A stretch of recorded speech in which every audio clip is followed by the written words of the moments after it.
Good morning, guys. Welcome to FMB Capital. Looking at EURNZD. We're looking at less than from a daily weekly time frame since the month have gone already.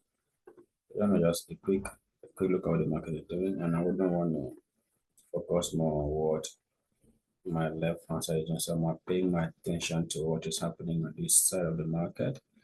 This is my focus point. Now, from the weekly word of pricing, you can see that markets have liquidity on the weekly word of pricing. So we had as our graph of liquidity, and then we had the previous high that took out that low filling price also. So we had as our internal change of character. So once we had that internal change of character, we had here as a further shift to the downside, confirming that the bulls are actually active in the market right now. So we had as a BOS to the upside. We had here as a further BOS to the upside.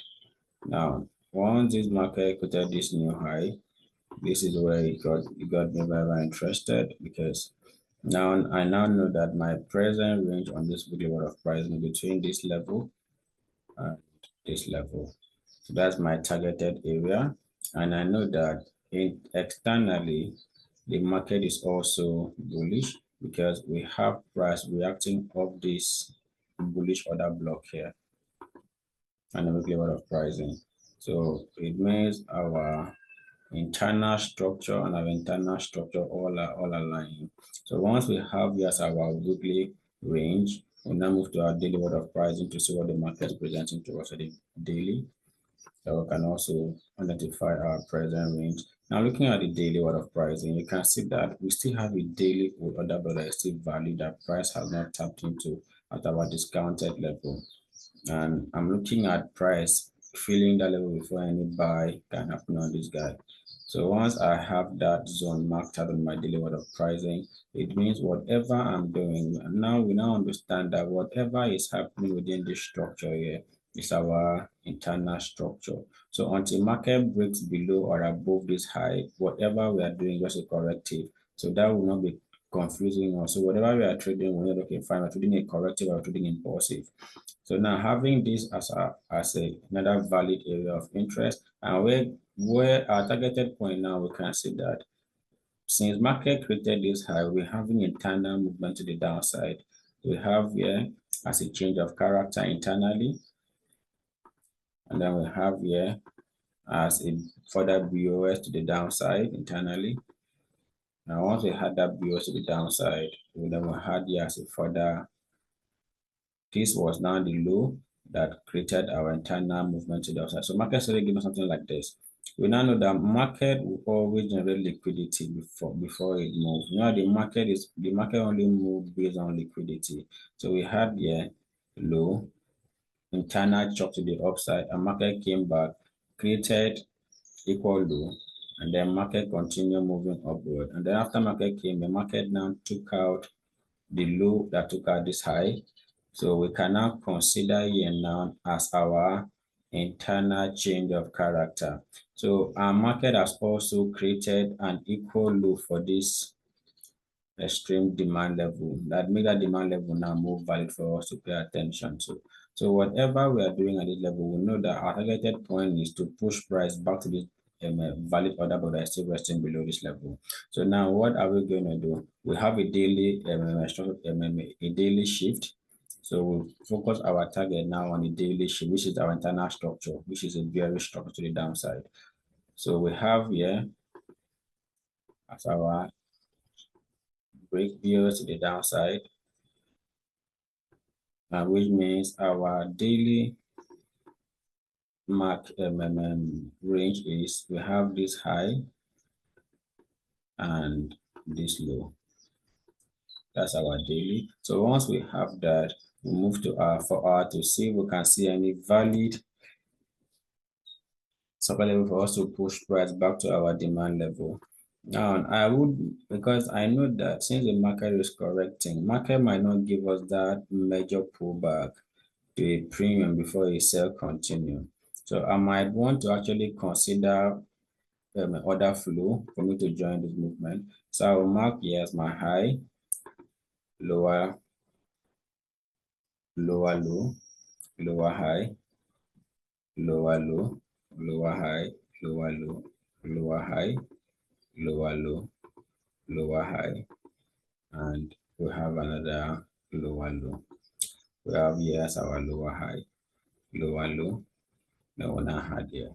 So looking at this kind of structure now, we now understand that market and internally we're having this 4-hour range as our targeted area. So we have here as the level that we're paying attention to on the 4-hour. So we have this high and this low. I'm looking at that high, and if we bring our flip tool from the swing high to our swing low, we can identify that market give us a premium pullback to our between our 50 and 61% level, which align perfectly with our 4-hour order block. And since market tapped that 4-hour order block, let us go lower to see what market has now tapping that 4-hour order block. Now, after price that 4-hour order block, we move to our 1 hour to see what the market is presenting to us, if we can actually have a valid area for us to join this movement or not. Now, looking at this, we can clearly see that since market tapped that 4-hour order block, we had a very clean structure that I like to see, a graph of liquidity, which is that we can either call it a stop hunt, and then we had yes our change of character. Once market give us that change to the downside, that shows that this supply level will likely hold price in long term. And we also had here as a further shift confirming that bias. Because one thing about the market is if market has not presented an inducement for supply level, market will likely liquidate the area that you're looking to join the movement from. So that means so we have here as our valid inducement for that extreme level. So marking here as our inducement, then we now had here as our supply level. So you can see that market filling that fair value gap on a 1 hour and continue giving us lower prices. So we're now having a further confirmation that this guy will likely give us a movement to the downside. How? We had a 4-hour mitigation, and now price has come back to also mitigate our 2-hour order block. Let's see, I think that's a 2-hour block. Yeah, a 2-hour block. And if we now go to 15 after price has tapped that level, we can now see that market has been giving us a bearish flow to the downside.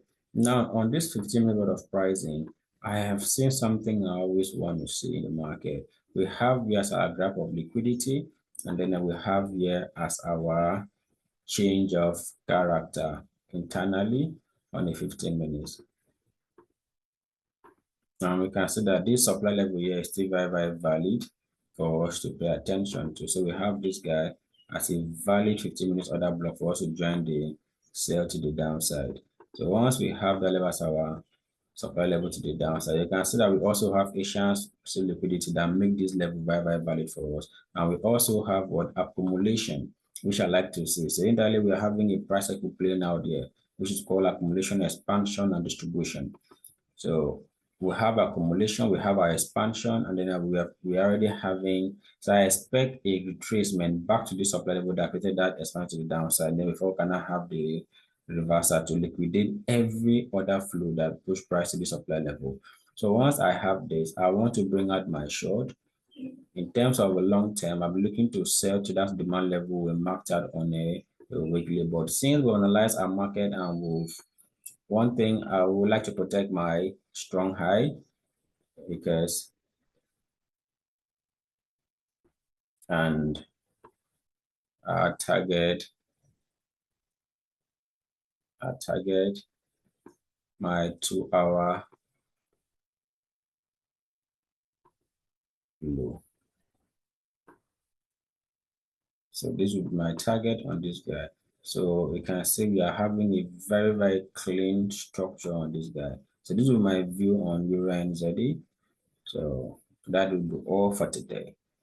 See you guys on the next call.